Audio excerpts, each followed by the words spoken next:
وإنسانا على إنسان ونشهد أن لا إله إلا الله وحده لا شريك له لا ضد له ولا ند له ولا مثل له ونشهد أن سيدنا وسندنا وحبيبنا وحبيب ربنا وطبيبنا وطبيب قلوبنا ومولانا محمد الذي أرسله بالحق بشيرا ونذيرا وداعيا إلى الله بإذنه وسراجا منيرا أما بعد فقد قال الله تعالى عز جلاله القرآن لقد كان لكم في رسول الله أسوة حسنة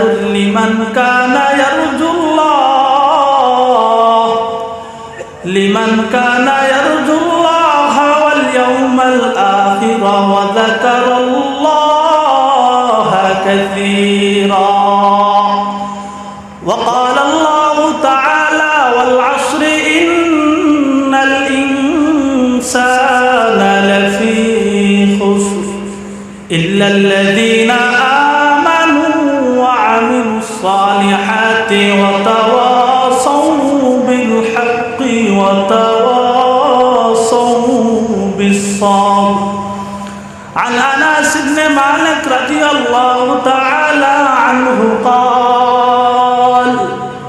قال النبي صلى الله عليه وسلم المرأة إذا صلت خمسها وصامت شهرها وأحصنت فرجها وأطاعت زوجها فلتدخل من أبواب الجنة شاء وقال النبي صلى الله عليه وسلم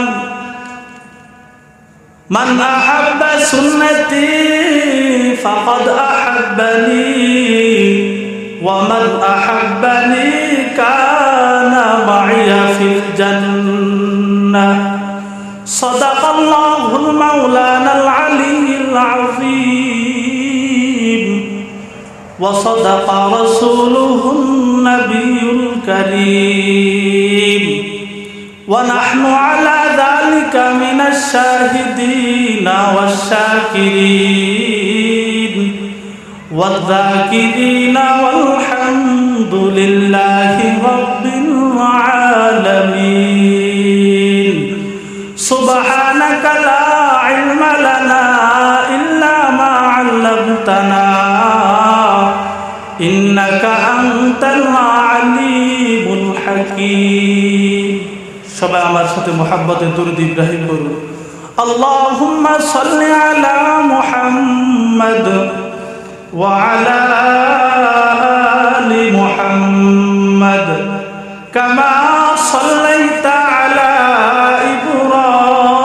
إبراهيم وعلى آل إبراهيم إنك حميد مجيد اللهم بارك على محمد وعلى آل محمد كما باركت على إبراهيم وعلى آل إبراهيم إنك حميد مجيد सूरज ने दिया अपने शुआओं को पैगाम सूरज ने दिया अपने शुआओं को पैगाम दुनिया है अजब चीज कभी सुबह कभी शाम। दुनिया है अजब चीज, कभी सुबह कभी शाम। दुनिया में हूँ दुनिया का तलबगार नहीं हूँ, दुनिया में हूँ दुनिया का तलबगार नहीं हूँ। बाजार से गुजर हूँ खरीदार नहीं हूँ, बाजार से गुजर हूँ खरीदार नहीं हूँ। है मीम महबूब मदलुक का इशारा, है मीम महबूब मदलुक का इशारा। फिर कोई न हो महबूब खुदा नाम मोहम्मद, फिर कोई न हो महबूब खुदा नाम मोहम्मद। ला इलाहा इल्लल्लाह, ला इलाहा, ला इलाहा, ला इलाहा, ला इलाहा इल्लल्लाहु मुहम्मदुर रसूलुल्लाह सल्लल्लाहु अलैहि वसल्लाम। ঐতিহ্যবাহী মালিক হিল পশ্চিমপাড়া মুসাগাজী হাজীবাড়ি জামিয়া মসজিদ উদ্যোগে পঞ্চম বার্ষিক ওয়াজ দোয়ার মাহফিলের সম্মানিত সভাপতি, সম্মানিত হযরত উলামায়ে কেরাম, আলোচক বৃন্দ ও আমার সামনে উপবিষ্ট বাংলার তৌহিদি জনতা, পর্দার আড়ালে সম্মানিত মা ও বোনেরা, দোকানপাট, রাস্তাঘাট, চলাচলরত অবস্থান সকল ধর্মপ্রাণ মুসলমানদের ভাইদেরকে সর্বপ্রথম আমার আন্তরিক মুবারকবাদ ও সালাম। আসসালামু আলাইকুম ওয়া রাহমাতুল্লাহ। সর্বপ্রথম মহান রব্বুল আলামিনের দরবারে লাখো কোটি শুকরিয়া জ্ঞাপন করছি, যেই মহান রব্বুল আলামিন রব্বে কায়নাত মেহেরবানি করে, দয়া করে, মায়া করে সংখ্যাগরিষ্ঠ আমাদেরকে দুনিয়ার সমস্ত মানুষ থেকে বাছাই করে, যাচাই করে বাদ এশার নামাজের পর এখনো পর্যন্ত এই মালিক হিল পশ্চিমপাড়া মসজিদের সামনে আজকের আয়োজিত জান্নাতের বাগানে আসার বসার, কিছু কথা বলবার এবং শুনবার মতো তৌফিক এনায়েত করেছেন। এজন্য সকলে অন্তরের অন্তরস্থল থেকে কালিমাতুশ শুকর আদায় করে বলি আলহামদুলিল্লাহ। লাখো কোটি দুরূদ সালাম প্রেরণ করছি আকাই নাম্বার তাজদার মদিনা, হাবিবে কিবরিয়া, আশরাফুল আম্বিয়া, সাইয়্যিদুল মুরসালিন, খাতামুন নবিয়্যিন, শাফিউল মুজলামিন, রহমাতুল লিল আলামিন, সরওয়ারে কায়নাত, রূহুল জান্নাত জনাবে মুহাম্মদুর রাসূলুল্লাহ সাল্লাল্লাহু আলাইহি ওয়াসাল্লামের রওজা থারে আমি ওই সুগ্রন্থ আল কোরআনে কারীমের সূরা আহজাবের একখানা আয়াতে কারিমা পাঠ করেছি। ওই আয়াতে কারিমার মধ্যে আল্লাহ রাব্বুল আলামিন বলেন, লাকাদ কানা লাকুম ফি রাসূলিল্লাহি উসওয়াতুন হাসানা লিমান কানা ইয়ারজুল্লাহ ওয়াল ইয়াউমাল আখির ওয়া যাকারাল্লাহা কাসীরা। আল্লাহ রাব্বুল আলামিন দুনিয়ার মানুষদেরকে উদ্দেশ্য করে বলেন, লিমান কানা ইয়ারজুল্লাহ, আমার উম্মত থেকে, আমার বান্দা থেকে যারা আমি আল্লাহ তাআলার নৈকট্য লাভ করতে চায়, যারা আমি আল্লাহ রাব্বুল আলামিনের দিদার লাভ করতে চায়, ওয়াল ইয়াউমাল আখির, পরকালে জাহান্নাম থেকে যারা মুক্তি পেতে চায়, যারা জান্নাত পেতে চায়, ওয়া যাকারাল্লাহা কাসীরা, আর যারা আমি আল্লাহ তাআলাকে অধিক স্মরণ করে, আল্লাহকে স্মরণ করার মাধ্যম, নামাজের মাধ্যমে যারা আল্লাহকে স্মরণ করে, কোরআন তেলাওয়াতের মাধ্যমে যারা আল্লাহকে স্মরণ করে, জিকিরের মাধ্যমে যারা আল্লাহকে স্মরণ করে, আল্লাহ তাআলা জানায় ওই সমস্ত লোকরা যেন আপনি নবী মুহাম্মদের জীবনের মধ্যে আদর্শ খুঁজে নেয়। সুবহানাল্লাহ। যারা আল্লাহ তাআলাকে পেতে চায়, আল্লাহ তাআলার জান্নাত পেতে চায়, আর যারা আল্লাহকে স্মরণ করে তাদের জন্য আল্লাহ পাক বলেন, আমার এই সমস্ত বান্দারা যেন নবী মুহাম্মদ সাল্লাল্লাহু আলাইহি সাল্লামের জীবন আদর্শের মধ্যেই যেন নিজের পথ চলা, নিজের মত যেন খুঁজে নেয়। এই জন্য আমাদের সকলকে আমাদের নামাজ, আমাদের রোজা, আমাদের যাকাত, আমাদের দুনিয়ার মধ্যে চলাচল, ব্যবসা যা কিছু আছে সব কিছু নবী মুহাম্মদ সাল্লাল্লাহু আলাইহি সাল্লামের জীবন আদর্শের অনুসারী হতে হবে। অন্য আয়াতে আল্লাহ তাআলা জানান, কুল ইন কুনতুম তুহিব্বুনাল্লাহ ফাত্তাবিউনি ইউহিব্বুকুমুল্লাহ ওয়া ইয়াগফির লাকুম যুনুবাকুম। আল্লাহ তাআলা বলেন, নবী আপনি মানুষদেরকে জানান, ইন কুনতুম তুহিব্বুনাল্লাহ, যারা আমি আল্লাহ তাআলাকে ভালোবাসতে চাই, ইউহিব্বুকুমুল্লাহ, যারা আমি আল্লাহ তাআলাকে ভালোবাসতে চাই, তারা যেন ফাত্তাবিউনি, নবী আপনাকে অনুসরণ করে। সুবহানাল্লাহ। যদি আল্লাহকে ভালোবাসতে চায় তারা কাকে অনুসরণ করে? নবী আপনি মুহাম্মদকে যেন অনুসরণ করে। আল্লাহ জানান, যদি আমার উম্মত যদি আমার ভালোবাসা পাওয়ার জন্য আপনাকে অনুসরণ করে, আপনাকে অনুসরণ করে, আপনার পথে চলে, আপনার মতদর্শের মতো চলে, ইউহিব্বুকুমুল্লাহ, নবী আপনি সাক্ষী থাকেন, তাহলে আমি আল্লাহ নিজে তাকে ভালোবাসবো। যদি আমি আল্লাহ নবীর অনুসরণ করি, আল্লাহ বলেন, তাহলে আমি আপনার অনুসরণের উসিলায় আমি আল্লাহ স্বয়ং বান্দাকে নিজে ভালোবাসবো। সুবহানাল্লাহ। শুধু ভালোবাসবেন তাই নয়, ওয়া ইয়াগফির লাকুম যুনুবাকুম, আমি আমার বান্দার গুনাহগুলো মাফ করে দেব। তাহলে বোঝা যায় আমাদের দুনিয়ার মধ্যে চলতে হবে নবী মুহাম্মদ সাল্লাল্লাহু আলাইহি সাল্লামের আদর্শ অনুযায়ী। আর আল্লাহ রাসূল আল্লাহর পক্ষ থেকে যা কিছু নিয়ে আসছেন সেগুলোর উপর ঈমান আনতে হবে। অন্য আয়াতে আল্লাহ বলেন, মা আতাকুমুর রাসূল ফাখুযু ওয়া মা নাহাকুম আনহু ফান্তাহু, তোমাদের মধ্যে রাসূল যা কিছু নিয়ে আসছেন ফাখুযুহু, নির্দ্বিধায় তোমরা তা গ্রহণ করে নাও। সুবহানাল্লাহ। তাহলে আল্লাহর রাসূল আমাদের জন্য যা কিছু বলছেন, আল্লাহর রাসূল আমাদেরকে যেভাবে চলার কথা বলছেন, তার মাধ্যমে আমাদের চলার মধ্যেই আছে কামিয়াবি। আল্লাহর রাসূলকে আমাদের সকলকে অনুসরণ করতে হবে, অনুকরণ করতে হবে। অন্য আয়াতে আল্লাহ তাআলা জানান, ওয়াকারনা ফি বুয়ুতিকুন্না ওয়ালা তাবাররাজনা তাবাররুজাল জাহিলিয়াতিল উলা। আল্লাহ সুবহানাহু ওয়া তাআলা আনহা নবীকে বলেন, হে নবী আপনি মানুষদেরকে আমার হুকুম আহকামগুলো বাতলিয়ে দিন, আমার দেওয়া নির্দেশগুলো, আমার দেওয়া আদেশগুলো মানুষদের কাছে বাতলান। এই জন্য আল্লাহ রাসূল বিভিন্ন সময় আমাদেরকে নামাজের কথা নির্দেশ করেছেন, রোজার কথা নির্দেশ করেছেন, হজের কথা নির্দেশ করেছেন। ইসলামের মধ্যে অনেকগুলো বুনিয়াদ আছে, অনেক হুকুম আহকাম আছে।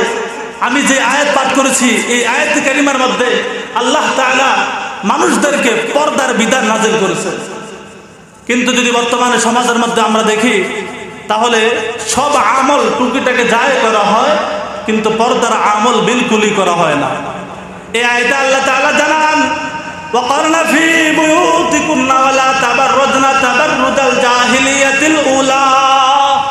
হে নবী আপনি নারীদেরকে, মুমিন নারীদেরকে বলেন তারা যেন ঘরের মধ্যে অবস্থান করে। তাহলে বোঝা যায় নারীদের অবস্থান কোথায় হবে? ঘরে হবে। এখন একটা মেয়ের সময়ের কারণে যখন উপযুক্ত বয়স হয়ে যায় তাকে বিয়ে শাদী দেওয়া হয়, এখন সব সময় কি সর্বদাই কি বাবার বাড়ি থেকে এসে স্বামীর বাড়িতে থাকবে? কখনো তার ইচ্ছা হবে না বাপের বাড়িতে দেখতে, শৈশবকালে ঘুরতে? অবশ্যই ইচ্ছা হবে, যাওয়ার অনুমতি ইসলামে দিয়েছেন। কিন্তু আল্লাহ রাসূল বলেন তুমি যাবে, তোমার সৌন্দর্য প্রকাশ করবে না। ওয়াকারনা ফি বুয়ুতিকুন্না ওয়ালা তাবাররাজনা তাবাররুজাল জাহিলিয়াতিল উলা। জাহিলি যুগের মতো, বর্বরতার যুগের মতন তোমরা নিজেদের সৌন্দর্যকে প্রকাশ করিও না। তাহলে বোঝা যায় আয়াত থেকে আব্দুল্লাহ ইবনে মাসউদ রাদিয়াল্লাহু তাআলা আনহু, হযরত আব্দুল্লাহ ইবনে মাসউদ রাদিয়াল্লাহু তাআলা আনহু উভয় সাহাবী এই আয়াতের ব্যাখ্যায় বলেন, নারীদের জন্য ঘর থেকে বের হওয়ার অনুমতি আছে, তবে বেপরদাভাবে নয়, নিজের সাজসজ্জা, নিজের সৌন্দর্যকে যেন ঢুকিয়ে, নিজের সৌন্দর্যকে লুকিয়ে বোরকার মাধ্যমে যেন বের হয়। কিন্তু আজকে যদি সমাজের মধ্যে দেখা যায়, বাজার ঘাটে মার্কেটে দেখা যায় পুরুষের চেয়ে নারীর সংখ্যা আরো বেশি। এখন এই যে নারী অবাধে চলাফেরা করতেছে, বেপরদায় চলতেছে, এর জন্য কাকে আগে ধরা হবে, কাকে আগে জিজ্ঞাসাবাদ করা হবে? যদি আমি আপনি সমস্ত আলোচনা শুনি, হযরত উলামায়ে কেরামদের কাছে জিজ্ঞাসা করি, হুজুর আমার স্ত্রী যদি বেপরদায় চলে তাহলে আমার করণীয় কি? তাহলে হযরত বলবেন, আজকেও আরো হযরত উলামায়ে কেরাম বয়ান করবেন, এই বয়ান থেকে হযরত উলামায়ে কেরামদের থেকে শিখে নেওয়ার চেষ্টা করবেন। যারা বেপরদায় চলে তাদেরকে পর্দায় যদি আমি পুরুষ হয়ে না জানাই, আমি পুরুষ হয়ে তাদেরকে পর্দার নির্দেশ না দেই, তাহলে আমার আপনার দোষ কি হবে? এবার আসেন হাদিসের মধ্যে আল্লাহ রাসূল কি বলেন। عن أبي هريرة رضي الله تعالى عنه قال قال النبي صلى الله عليه وسلم لا يدخل الجنة أبدا ثلاثة لا يدخلون الجنة أبدا الأول الدايوث والثاني والرجلة من النساء والثالث ومدمن الخمار। হযরত আবু হুরায়রা রাদিয়াল্লাহু তাআলা আনহু বর্ণনা করেন, আল্লাহর রাসূল মসজিদে নববীর মধ্যে একবার ঘোষণা দেন, সালাসাতুল লা ইয়াদখুলুনাল জান্নাতা আবাদান, তিন শ্রেণীর মানুষ আছে যারা জান্নাতে কখনোই প্রবেশ করবে না। বলেন নাউযুবিল্লাহ। আমরা যদি অপরাধ করি দুনিয়ার মধ্যে, আমাদের অপরাধ অনুযায়ী শাস্তি দিয়ে জান্নাতে যাওয়া যাবে, সুযোগ আছে। কিন্তু এই হাদিসের মধ্যে আল্লাহর রাসূল তাকিদ লাগিয়ে বলেন, সালাসাতুল লা ইয়াদখুলুনাল জান্নাতা আবাদান, তিন শ্রেণীর মানুষ আছে যারা জান্নাতে কখনোই যাবে না। জানার দরকার আছে না নাই যে কারা জান্নাতে যাইব না? যদি জানার দরকার থাকে তাহলে একটা আওয়াজ দিতে হবে, হুজুরের সাথে একটু তাল মেলাতে হবে, তাহলে শোনারও আগ্রহ হবে, বলারও আগ্রহ হবে। আমি আপনি আলোচনা শুনে আমিও আপনি নির্ধারণ করব আমি এই তিন শ্রেণীর মধ্যে আছি না নাই। আল্লাহ রাসূল এক নম্বরে বলেন, আল আউয়ালু আদ-দায়ুস, জান্নাতের মধ্যে কখনো দায়ুস ব্যক্তি প্রবেশ করবে না। হাদিসের ভাষায় দায়ুস বলা হয় ওই সমস্ত পুরুষদেরকে যারা নিজের স্ত্রীকে বেপরদায় চলার জন্য আদেশ করে। নিজের স্ত্রী বেপরদায় চললে, পর পুরুষের সামনে গেলে যদি নিজের স্বামী যদি বাধা না দেয়, ওই সমস্ত পুরুষকে দায়ুস বলা হয়। এবার আপনার সাথে মিলিয়ে দেখেন আপনি দায়ুস কিনা। আপনার স্ত্রী, আপনার চাচতো ভাই, আপনার খালাতো ভাই, মামাতো ভাই, এলাকার অন্যান্য যত ভাই আছে তাদের সাথে দেখা করতেছে, আপনি বাধা যদি না দিয়ে থাকেন, আপনি আপনার স্ত্রীকে যদি বাজারে পাঠান, বেপরদার বাজার যদি যায়, তাহলে আপনি আপনার মিলিয়ে দেখেন আপনি দায়ুস কিনা। এই জন্য দায়ুস থেকে আমি যেন না হই, দায়ুস থেকে রক্ষা পেতে হবে। শুধু তাই নয়, আপনি আমল করলেন, আপনার স্ত্রীকে, আপনার ছেলে মেয়েদেরকে যদি আপনি জাহান্নাম থেকে না বাঁচান, তাহলে আপনি জান্নাতে যেতে পারবেন না। সূরা তাহরীমের মধ্যে আল্লাহ জানান, ইয়া আইয়ুহাল্লাযীনা আমানু কু আনফুসাকুম ওয়া আহলিকুম নারা, হে ঈমানদারগণ, তোমরা নিজেও জাহান্নাম থেকে বাঁচাও এবং তোমার পরিবারকেও জাহান্নাম থেকে বাঁচাও। তাহলে আমিও জাহান্নাম থেকে বাঁচতে হবে, আমার পরিবার, আমার ছেলে মেয়ে, আমার স্ত্রী, তাদেরকেও জাহান্নাম থেকে বাঁচাতে হবে। এজন্য আমি দায়ুস আছি না নাই, এটা আমার আলোচনা শোনার দ্বারা বুঝতে পারছেন। আমার স্ত্রী বেপরদায় চললে আমি তাকে পর্দার হুকুম করি কি করি না। এজন্য আজকের এই বিশাল তাফসীর ও কোরআন মাহফিল থেকে শিক্ষা নিয়ে যাবো যেন দায়ুস না হই। আমার স্ত্রী যদি বেপরদায় চলে থাকে, আজকের পর থেকে তাকে আর কখনোই বেপরদায় চলাবো না, এই নিয়ত করে যাবেন। কে হাত তুলে দেখা। আল্লাহ কবুল করুক, নারে তাকবীর। আল্লাহ আমাদের সকলকে আমল করার তৌফিক দান করুক, বলুন আমিন। দুই নম্বর আল্লাহ রাসূল বলেন, ওয়াসানি ওয়াররাজুলাতু মিনান নিসা, জান্নাতের মধ্যে কখনোই প্রবেশ করবে না যারা মর্দা স্ত্রী লোক।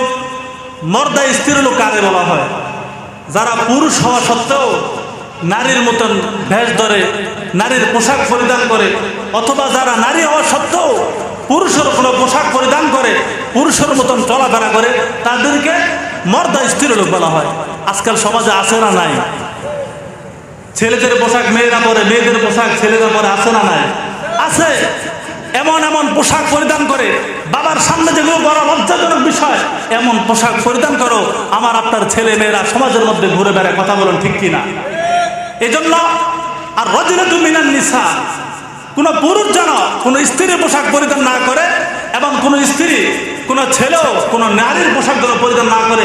অন্য হাদিসের মধ্যে, সেই মুসলিম শরীফের মধ্যে বর্ণনা করেন, আল্লাহ রাসূল যেখানে সারা দুনিয়ার জন্য রহমত হয়ে প্রেরণ করেছেন, তায়েফের ময়দানে রাসূল সাল্লাল্লাহু আলাইহি সাল্লামকে রক্তাক্ত ও শহীদ করেছেন, তখন রাসূল তায়েফবাসীর জন্য বদদোয়া করেন নাই।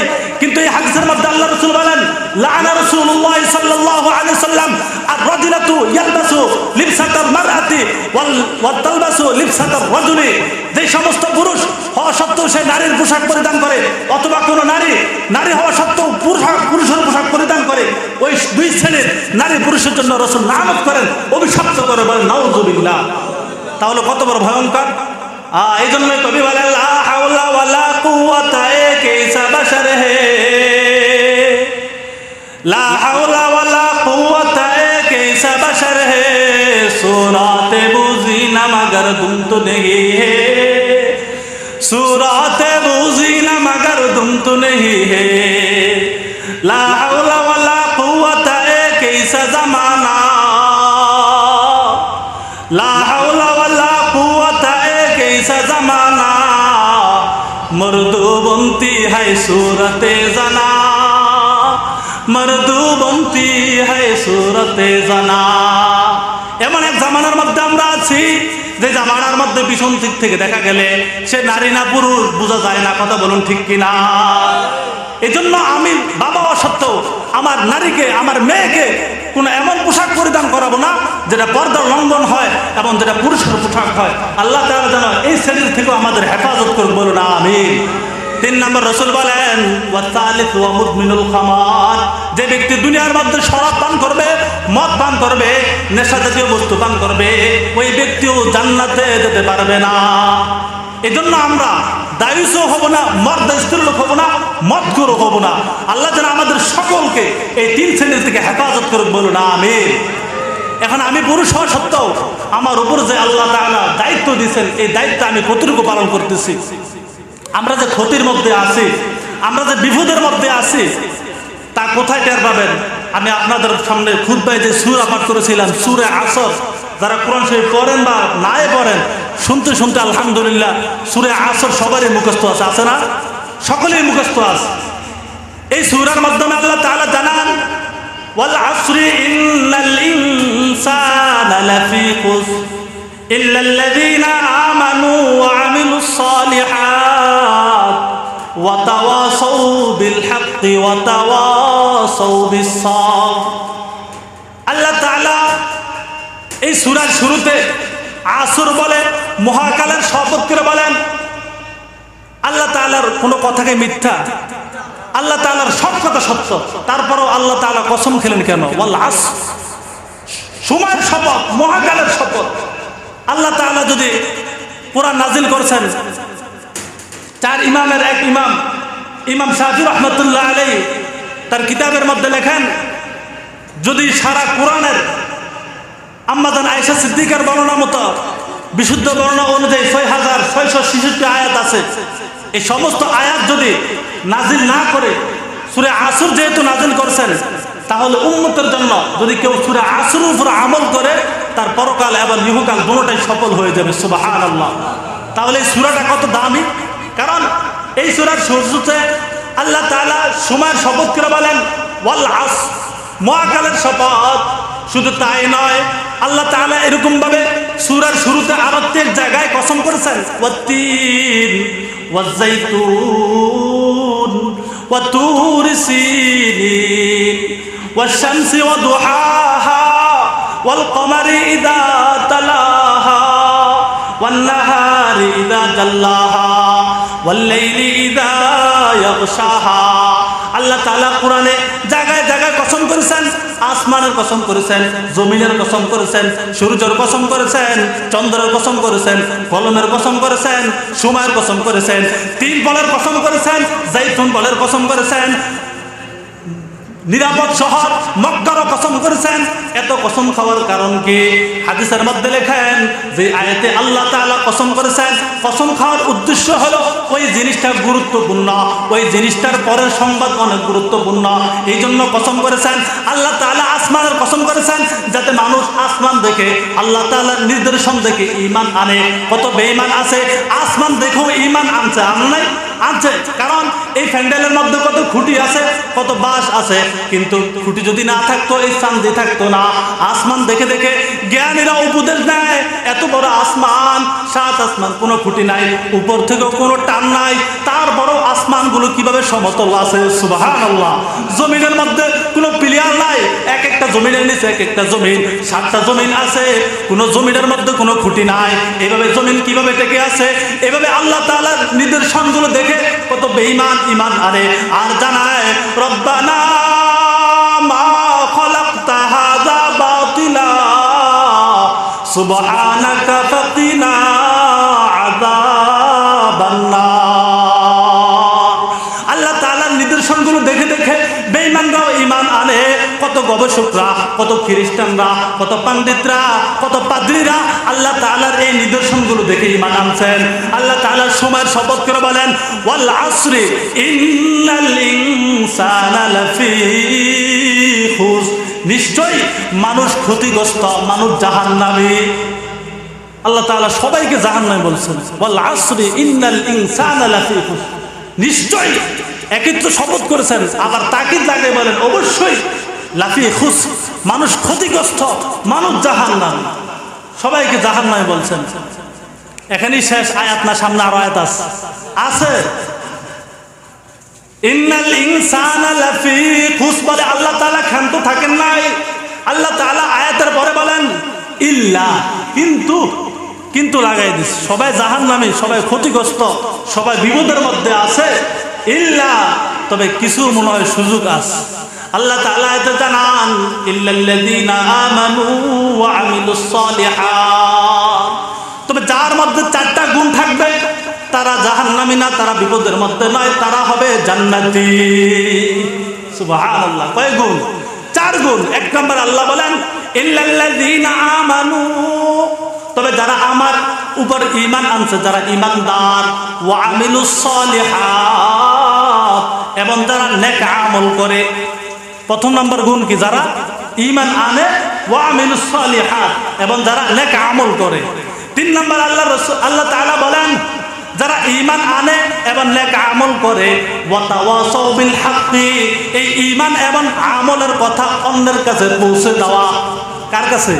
অন্যের কাছে পৌঁছে দেওয়া। আমি ঈমান আনছি এবং নেক আমল করি, এই ঈমান এবং নেক আমল যেন অন্যের কাছে পৌঁছে দেই। অন্যের কাছে পৌঁছে দেওয়ার সময় আমার উপর হামলা হবে, আমার উপর বাধা আসবে, কেউ আছে শত্রু হবে, তাকে ভালো কথা বললেও তার সহ্য হয় না, তখন সে কটু কথা বলবে, গালাগালি করবে। আল্লাহ তাআলা জানান ওয়া তাওয়াসাউ বিল হাক্কি ওয়া তাওয়াসাউ বিস সবর, যখন তুমি অন্যের কাছে ঈমান এবং আমলের দাওয়াত পৌঁছে দিবে, তারা যখন তোমাকে অপমান করবে, তারা যখন তোমার বিরুদ্ধে ষড়যন্ত্র করবে, সবরি, তখন তুমি ধৈর্য ধারণ করবে। সুবহানাল্লাহ। এই 4 গুণের মধ্যে 2 গুণ আল্লাহ তাআলার সাথে সম্পৃক্ত।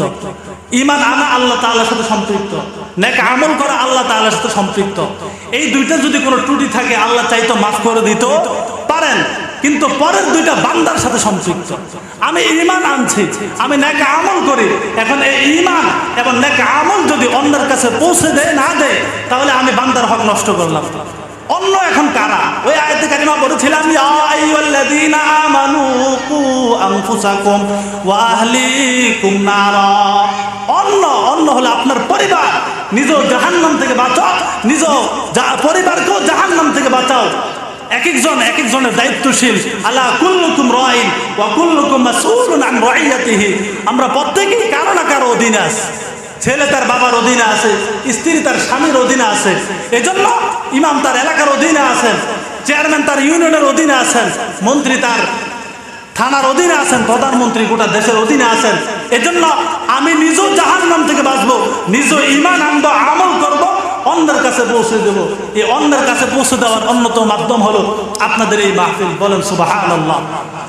এটা খুশির সংবাদ, কারণ এখানে এই পর্যন্ত জোহর থেকে নিয়ে অর্ধরাত পর্যন্ত আরো আলোচনা হবে। কোনো কি গান বাজনা, কোনো খারাপ, কোনো গালাগালি, এরকম কোনো শব্দ এই পর্যন্ত কোনো আলেম বলেন নাই। কারণ এখানে যা আলোচনা হবে সব এই কোরআন থেকে আলোচনা হবে। সুবহানাল্লাহ। এজন্য অন্যের কাছে পৌঁছে দেওয়ার এই মাধ্যম।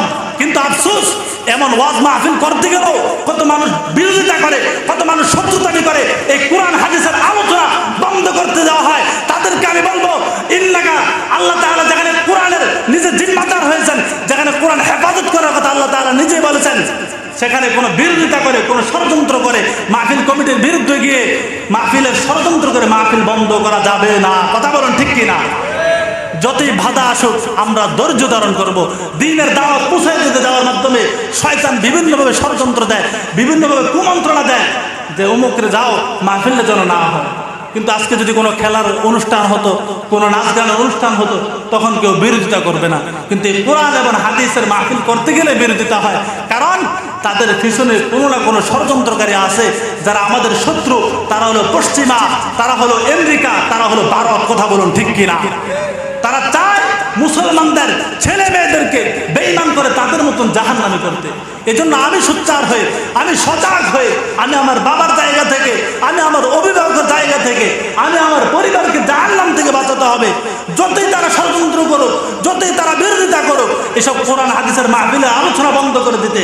কারণ এখন কোরআন হাদিসের মাহফিলে আলোচনা হবে, তাহলে ছেলেদেরকেও বলবেন নবীজির সুন্নত তরিকা চলো, নবীর ইতাআত করো, নবীর অনুসরণ করো। নারীদেরকেও বলা হবে পর্দায় চলো, তাহলে তো তাদের উদ্দেশ্য হাসিল হবে না। তাদেরকেও বলে দিতে চাই, ও ইসলামের শত্রুরা, ও ইসলামের দুশ্মনরা, তোমরা যতই চাও না কেন কোরআন হাদিসের মাহফিল বন্ধ করতে, কোরআন হাদিসের আলোচনা বন্ধ করে দিতে তোমরা কখনোই সক্ষম হবে না, হবে না ইনশাআল্লাহ। আয়ে কওমে মুসলমান খবরদার, খবরদার। আয়ে কওমে মুসলমান খবরদার, খবরদার। ए वक्त ना गफलत के होशियार होशियार, ए वक्त ना गफलत के होशियार होशियार। तू मर्द मुसलमान है, तू मर्द मुसलमान, तू मर्द मुसलमान है, तू मर्द मुसलमान। एक हाथ में तलवार, एक हाथ में कुरान, एक हाथ में तलवार, एक हाथ में कुरान। बाजू तेरा तौहीद की कुव्वत से कवी है, बाजू तेरा तौहीद की कुव्वत से कवी है। इस्लाम तेरा देश है, तू मुस्तफवी है, इस्लाम तेरा देश है, तू मुस्तफवी है। दुनिया में उस महदी बरहक जरूरत, दुनिया में उस महदी बरहक जरूरत। वो जिसके नेगा जलजला ये आलम अफकार, वो जिसके नेगा जलजला ये आलम अफकार। আমরা এখন সজাগ জাতি, আমরা কোন মুসলমান জাতি। আমাদের সামনে আল্লাহ তাআলা এমন নিদর্শন রাখছেন, যারা আল্লাহ তাআলার বিরোধিতা করতে গেছেন, হযরত উলামায়ে কেরামদেরকে যারা জেলখানার মধ্যে বন্দী করেছেন, আল্লাহ তাআলা তাদের কিভাবে শাস্তি দিয়েছেন আছে না আমাদের কাছে নিদর্শন? আমাদের কাছে প্রমাণ নাই। এই জন্য সব কিছুর বাহাদুরি, সব কিছুর ক্ষমতাদার, সব কিছুর শক্তিধর একমাত্র আল্লাহ। আমাদের সকলকে আল্লাহ তাআলার গোলামি করতে হবে, আল্লাহ তাআলার অনুসরণ করতে হবে, আল্লাহর রাসূলের অনুসরণ করতে হবে। আল্লাহ এবং তার রাসূলের বাইরে কাউকেই আমাদের কখনো ক্ষমতাবান মনে করা যাবে না, কখনোই যাবে না। যারাই আল্লাহ তাআলার বিরোধিতা করেছেন, রাসূলের দুশমন হয়েছেন, উলামায়ে কেরামদেরকে দুশমন হয়েছেন, তাদের দুনিয়ার মধ্যে আল্লাহ তাআলা বিভিন্ন শাস্তি দিয়েছেন। আমাদের সামনে চাক্ষুষমান কিছুদিন পূর্বে যুক্তরাষ্ট্র আমেরিকা ক্যালিফোর্নিয়ার মধ্যে এমন আগুন, এমন ধারাবল ভয়াবহ আগুন করেছেন। যারা চেয়েছিলেন গাজাকে ধ্বংস করে দিতে, মুসলমানদের রাজত্বকে ধ্বংস করে দিয়েছেন, সেখানে আল্লাহ তাআলা তাদেরকে জানিয়ে দিয়েছেন ইন্না রাব্বাকা লাশাদীদ, আমি আল্লাহ তাআলার শাস্তি কঠিন হবে। এজন্য আল্লাহর শাস্তি পাওয়ার আগে আমি যেন আল্লাহ তাআলার গোলামি করি, রাসূলের অনুসরণ করি, আমার পরিবারকে রাসূলের অনুসরণে আনে। আজকালকে আমাদের অভিভাবকদের গাফলতির কারণে আমাদের ছেলে মেয়েদেরকে সঠিক সময়ে আমরা তাকে কোরআন হাদিসের জ্ঞান দেই না। আমি ঈমান আনছি, আমল করি, নামাজ পড়ি, কিন্তু আমার ছেলেকে, আমার স্ত্রীকে নামাজের কথা বলি না। এজন্য অন্যকেও ঈমান এবং আমলের দাওয়াত পৌঁছে দিতে হবে। আমি আমার স্ত্রীকে, আমি আমার মেয়েকে, ছেলেকে সময় মতো নামাজের কথা বলি না। এজন্য যখন বয়স পার হয়ে যায় তখন মা বাবা ভয়ে বলে না। কথা বলুন ঠিক কিনা? জমানা কিভাবে উল্টেছে, ছেলে মেয়েদের কাছে বাবা মা এখন ভয়ে কথা বলে না। না জানি ছেলে মেয়ে বাবা মার উপরে আঘাত করে হাত তুলে বসে। কথা বলুন ঠিক কিনা? এমন ছেলে মেয়ে নাই? আছে এমন কুলঙ্গার ছেলে মেয়ে যারা মা বাবার গায়ে হাত তোলে, উস্তাদ ভয় পায় ছাত্র কখন বেয়াদব করে বসে। তার কারণ কি? আমি সময় মতন আমার ছেলেকে নামাজের কথা বলি না। আল্লাহ রাসূল বলেন মুরু আওলাদাকুম বিসসালাত ইযা বালাগু সাবআ ওয়াদরিবুহুম ইযা বালাগা আশরা। আল্লাহ রাসূল বলেন তুমি তোমার সন্তানকে নামাজের আদেশ করো। মুরু আওলাদাকুম বিসসালাত ইযা বালাগু আশরা, যখন তোমার বালকের, তখন তোমার সন্তানের বয়স 7 বছর হবে। যখন আমার ছেলের, আমার মেয়ের 7 বছর বয়স হবে, তখন আল্লাহ রসুল বলেন তুমি তোমার ছেলেকে, তুমি তোমার মেয়েকে নামাজের কথা বলো। কিন্তু আজকে উল্টাটা করে, তখন ছেলে মেয়েকে রোজার কথা বলি না, নামাজের কথা বলি না, সে তো ছোট। কিন্তু ছোট বলে তাকে ছাড়তে ছাড়তে যখন সে প্রাপ্তবয়স্ক হয়ে যায়, তখন আর ভয়ে বলা সম্ভব হয় না। কথা বলুন ঠিক কিনা? তখন ভয়ে বলা ঠিক সম্ভব হয় না যদি মা বাবার উপর হাত তুলে বসে। এই জন্য আমাদের ছেলে মেয়েদেরকে সময় থাকতে, বিশেষ করে আমাদের মেয়েদেরকে সময় থাকতে পর্দার কথা বলতে হবে। কারণ এই তাদেরকে যদি পর্দার মধ্যে না বলি, মাগরিবের পর হযরত বয়ান করেছিলেন মেরাজের ঘটনা। আমি এখন মেরাজের শেষ অংশ বলি। আল্লাহ রাসূল সাল্লাল্লাহু আলাইহি সাল্লাম যখন মেরাজ থেকে ভ্রমণ করে আসতেছেন, জিবরাইল আলাইহিস সালাম রাসূলকে জান্নাতেও ভ্রমণ করেছেন, জাহান্নামের মধ্যেও ভ্রমণ করেছেন। হযরত হাফেজ শিহাবুদ্দিন জাহাবী রহমাতুল্লাহি আলাইহি তার প্রসিদ্ধ গ্রন্থ আল কাবায়েরের মধ্যে উল্লেখ করে বলেন, যখন রাসূল মেরাজ থেকে ফিরার পথে জাহান্নামের মধ্যে যান, জাহান্নামের মধ্যে গিয়ে দেখেন নারীদেরকে বিভিন্ন প্রকারের শাস্তি দিতেছে। একদা হুজুর সাল্লাল্লাহু আলাইহি সাল্লাম মসজিদে নববীর মধ্যে বসা, হযরত ফাতেমাতুজ জোহরা রাদিয়াল্লাহু তাআলা আনহু তিনি হযরত আলী কাররামুল্লাহকে সাথে নিয়ে মসজিদের মধ্যে আসলেন। এসে দেখেন আল্লাহ রাসূল সাল্লাল্লাহু আলাইহি সাল্লাম কান্না করতেছেন কন্দনরত অবস্থায়। জিজ্ঞাসা করলেন, আব্বাজান, ইয়া রাসূলুল্লাহ, আপনি কান্না করতেছেন কেন?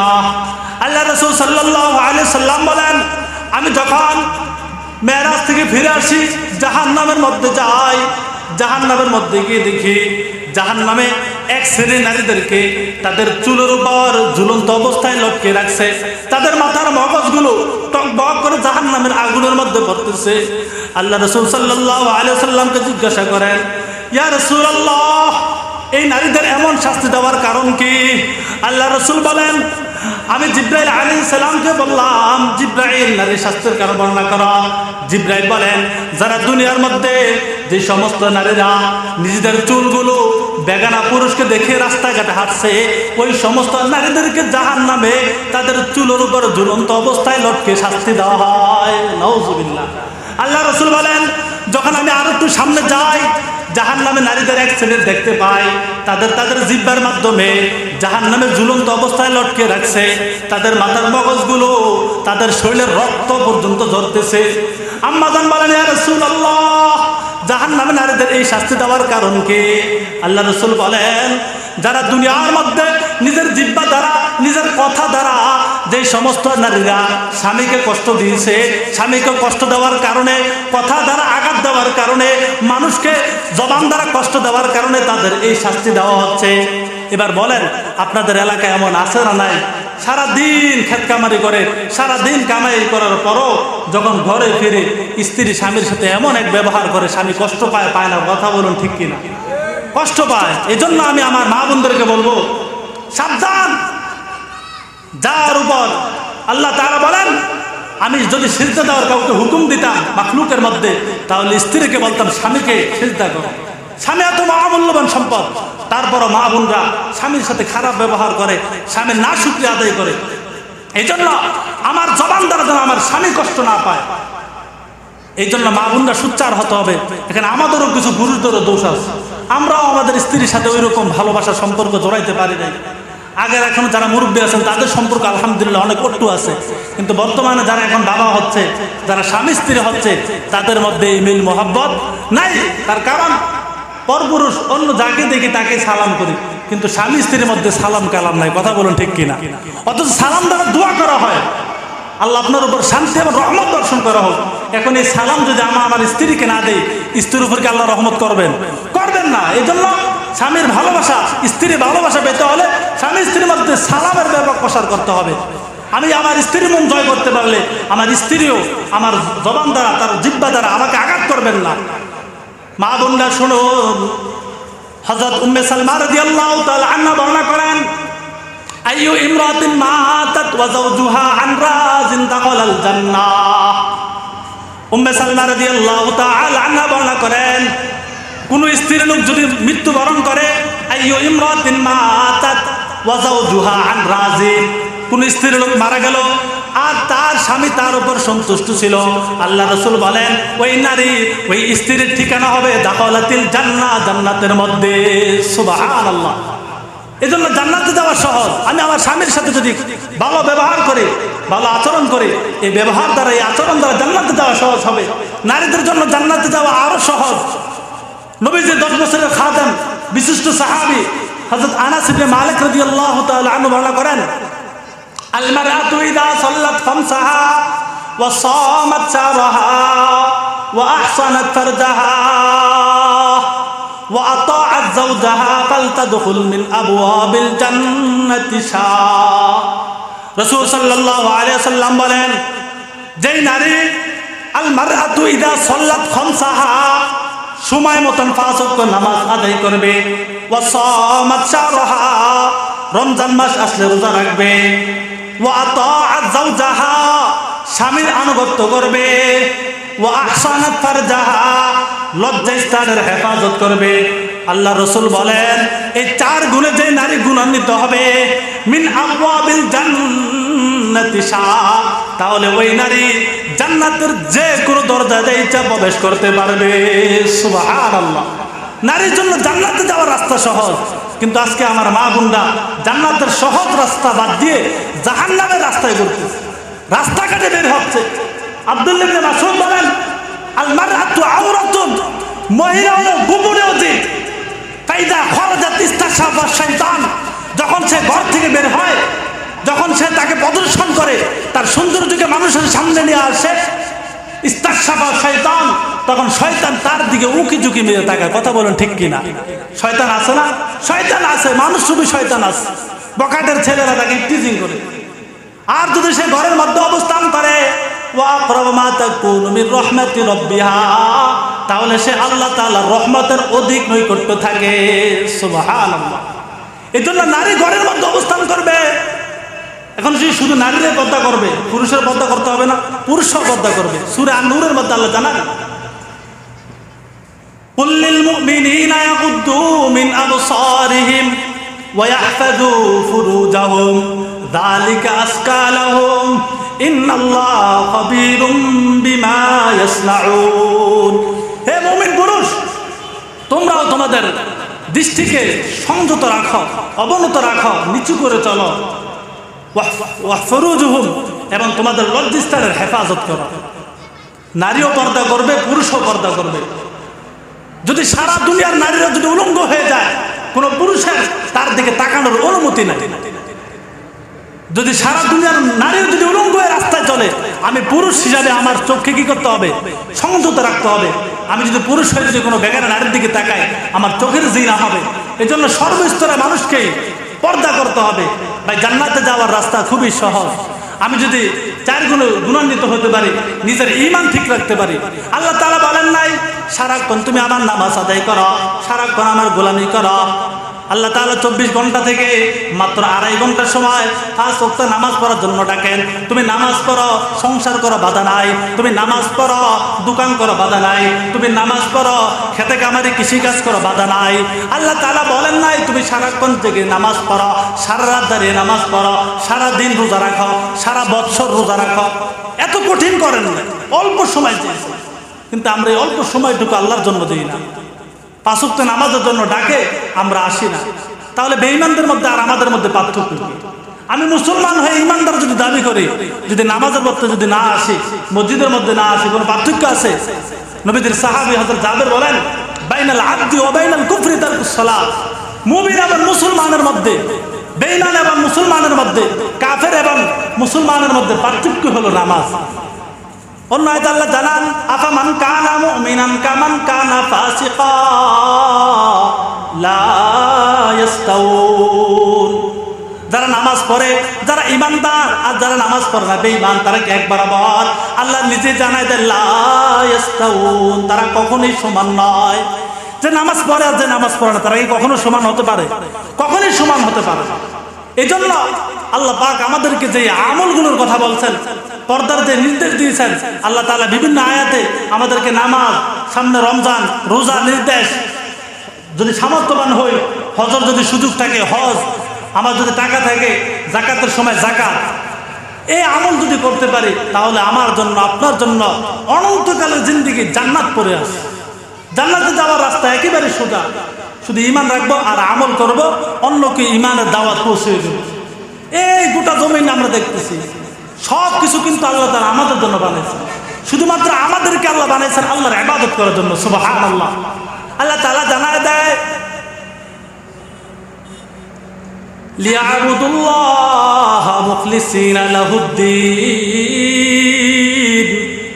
তোমরা দ্বীনের উপর একত্ববাদ হও, দ্বীনের উপর তোমরা অট্ট থাকো, দ্বীনের উপর অট্ট থাকে শুধুমাত্র আমি আল্লাহ তাআলার গোলামি করো।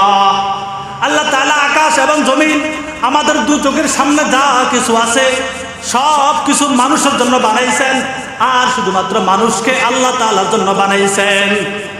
ওয়াল্লাযী খালাকা লাকুম মা ফিল আরদি জামিআ, আল্লাহ তাআলা বলেন আসমান এবং জমিনের মধ্যে যা কিছু আছে সব কিছু আমি আল্লাহ তাআলার জন্য বানাইছি।